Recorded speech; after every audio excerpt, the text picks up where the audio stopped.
you have to get really close to the cars. Like, you can't do this on a wide angle lens. It's not the same thing. It wouldn't look as good on a 50 millimeter or a 14 millimeter. It's got to be north of 300 or 400 millimeters.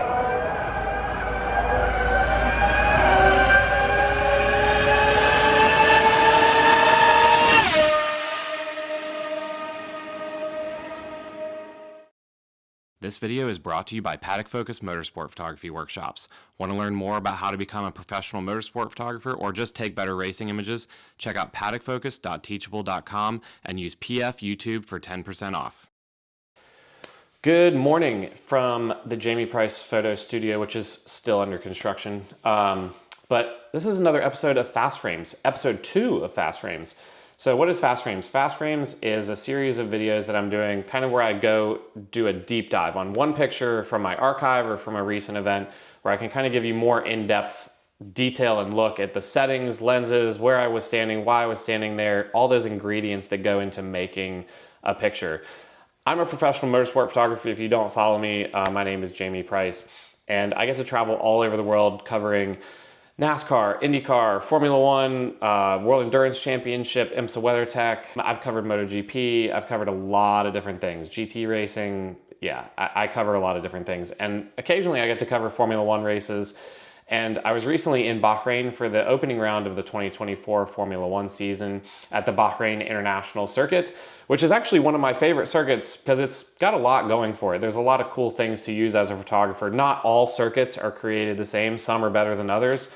But Bahrain is a pretty good one. There's lots of painted runoff, there's cool corners, there's corners that you can get to pretty easily. It's a very accessible circuit to get around, but it's even better at night because you have these incredible Formula One machines that then just throw sparks and have complete fireworks displays happening behind them when the conditions are right. And having been a photographer for a long time, but never having been able to cover the opening round of the Formula One World Championship anywhere really, like I've never been able to cover the opening round of the F1 season. Being able to be here in Bahrain for the opening round was really cool, to have that atmosphere, the energy, the kind of the unknowns, who's fast, who's not fast, but to be able to document that with photography is really special. But this was one of my favorite pictures, and this is a picture that I wanted to go and make. This wasn't an accident. Like, there's very little accidents that happen in motorsport photography. Of course, there are happy accidents, like Bob Ross would say, but this was not a happy accident. This is one that I was trying to make. So Formula One cars are exceptional machines. They're the fastest cars in the world around a circuit. They produce an exceptional amount of downforce, and they have these titanium skid plates underneath of the cars that basically, under the right conditions, under the right G loads, under the right fuel loads, create a shower of sparks that happen behind them. And there's corners that we know as photographers that we can go to that, again, under the right conditions, create these incredible pictures, incredible opportunities for photography. So this was one that I wanted to go make, and this was taken during qualifying. So for qualifying, I chose to walk out to turn 9, which is right before the backstretch at Bahrain. So it's right at the DRS detection zone, and you're standing there shooting through the catch fence. There's no photo holes. There's just a huge FIA grade 1 catch fence that we're shooting through. And the cars, when they come in through that corner at full speed, like this can't be a 80% lap or a fuel saving lap. Like it has to be flat out for this to happen, for these spark showers to happen. So I chose to go there for qualifying because I knew that they would be going flat out, and B, that they'd be kind of under heavy fuel load, especially for the first part of qualifying where they have all the fuel in the cars for the rest of the session. Qualifying 3 and Q2 kind of get a little bit more challenging. So Q1 is really an easy opportunity to take pictures like this, where the cars are all going to come through. They have to come through, all of them, at full speed. So it's a lot of fun, and it's really hard. It's not an easy shot to make because the cars are taking very different lines. Like, not every driver is going to take the same line. So when you're looking through a long telephoto lens, you're looking at like a very specific part of the track and kind of hoping that the car that's coming past you is going to go through that zone. And it's not easy to adjust where you're pointing that fast because the cars come past you at, I don't know, 170 miles an hour or something like that. So it's not easy. And the part of the track where they actually start to spark is very different for each car as well. So there's a lot of variables. Not every car sparks as big as other cars, but there's a lot of us that were choosing to go and stand in this spot because we knew that there would be this tremendous display of sparks happening underneath the cars and shooting out from behind them. So there was probably, I don't know, 15 of us that were standing around in this area doing different things. There's lots of different ways to shoot this. I personally, my long lens is a 500 millimeter lens. So this is what I carry to racetracks all over the world. This is the one that I choose to use for those long telephoto photos where you have to get really close to the cars. Like you can't do this on a wide angle lens. It's not the same thing. It wouldn't look as good on a 50 millimeter or a 14 millimeter. It's got to be north of 300 or 400 millimeters, and this is a 500. Obviously I'm shooting with a monopod on this, so I don't have to just hand hold this because it's pretty heavy. I don't know if you can really tell, but it's not light. So standing there, shooting through the fence wide open is kind of the easiest way to make the fence disappear, especially if you don't have a photo hole and you don't have an opening to shoot through. Shooting wide open apertures like these lenses can do. A 400 2.8 would probably be the best lens that I could have chosen, but I don't own a 400 2.8 right now. So the best I've got is a 500 f4, and f4 is plenty wide enough to be able to make the fence disappear.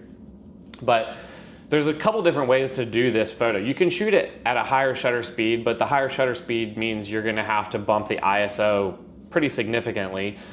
So there's various ways that I shot this same photo. This particular version was at ISO 2000, and you can kind of still see a lot of the energy and the sparks and just the cool things that are happening underneath of the car. But the one that I really liked the most was the one of Lewis Hamilton coming through turn 9, and I shot it at 1/13 of a second. So I'm pretty slow, and just following the car, waiting for the car to hit that zone. I'm manual focused in that spot because the sparks are creating so much stuff that the autofocus can't even see through that. Like it's not gonna see like, oh, that's a car, I'm gonna grab that. It just sees like, whoa, big shower of light. That's another reason we're all shooting in manual. You're not wanting to shoot shutter priority or aperture priority because when your camera sees that amount of light happen instantaneously, it's gonna change the settings not in the way you want it to change. So we're in manual focus, 1/13 of a second, f5.6, which is kind of the right exposure for that shutter speed, and then ISO 32, which I think is as low as my camera goes, just so that I don't really understand the whole thing where people are like, oh, but you're not in native ISOs, doesn't that affect the image quality? It's like, no, people are using it on Instagram or on a website. Like this isn't being blown up the size of a billboard, and even if it was, it would still look fine. So I don't really understand. Can somebody explain to me the whole native ISO thing where people just get off on that? I get comments a lot from people, and it's really surprising. Anyway, so I'm at ISO 32, and again, there's lots of different ways to make this picture. You can do it at higher ISOs, higher shutter speed to freeze the action, but you don't have to do it at a high shutter speed. There's lots of different ways to skin the cat, as they say. The one that I liked the most was the one of Lewis Hamilton at 1/13 of a second. But again, it's not something you're gonna be able to do at a track like Silverstone or Miami or Hungaroring or Monaco even, where the sparks are happening, but you can't even necessarily see them quite as well because it's so bright outside. The sun just doesn't allow the sparks to be quite as noticeable. So yeah, at night, taking pictures of Formula One cars, it doesn't get much better than that. It wasn't a very interesting race for those of you that watched it, but it's still a lot of fun to photograph. I really enjoyed it. It was definitely one of those bucket list items to be able to check off that I covered the opening round of the Formula One World Championship. And, I think one day we'll look back on the Max Verstappen and Red Bull Racing domination kind of similarly to the way we do with Ayrton Senna and Michael Schumacher or Sebastian Vettel.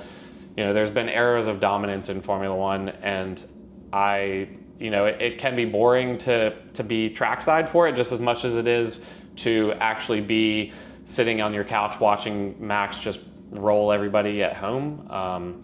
But it's still pretty special to be trackside and see these cars in person, see how much force and power these cars produce, and shots like these ones where there's sparks and things happening in the picture that really show the speed and the G-forces and how special these cars are is definitely something that's a lot of fun. So thanks for watching. Thanks for tuning in. Please let me know what pictures of my archive. You can go check out my Instagram, my Twitter, Threads, TikTok. Please let me know what you want to see me talk about. If there's a picture that you find interesting or you want to learn more about it, where I was and what I was doing when I made that picture, all those things I want to be able to make these videos that are interesting for people to watch and view, and not just me talk to myself. So again, thank you for watching. Thank you for tuning in. Please like and subscribe. I'm heading to Sebring for the Mobil 1 12 Hours of Sebring this coming week. So we've got a really busy week. And it's the debut of the Lamborghini SC63 prototype, which will race in North America for the first time. It raced at Qatar for the World Endurance Championship a couple weeks ago, but I'm really excited to see this car finally race in person on US soil. It's gonna be an awesome week, and yeah, thanks for watching. One more thing, if you wanna win my Bahrain Grand Prix photo vest that I wore during the Formula One weekend in Bahrain, all you have to do is comment on this video, hashtag MyPhotoVest, and that will get you entered. Again, this is a single-use photo vest, so it's not gonna get you into any Formula One events. It literally does nothing except just collect dust in my closet, so I've decided to give it away to somebody that might be a huge Formula One fan or a huge photography fan. Again, doesn't get you into anything, just kind of a cool keepsake. Please be in the continental United States. I can't ship this to Europe. I can't ship it to Asia. But if you want to win my photo vest, all you have to do is comment on this video, my photo vest, and that'll get you entered. Thanks.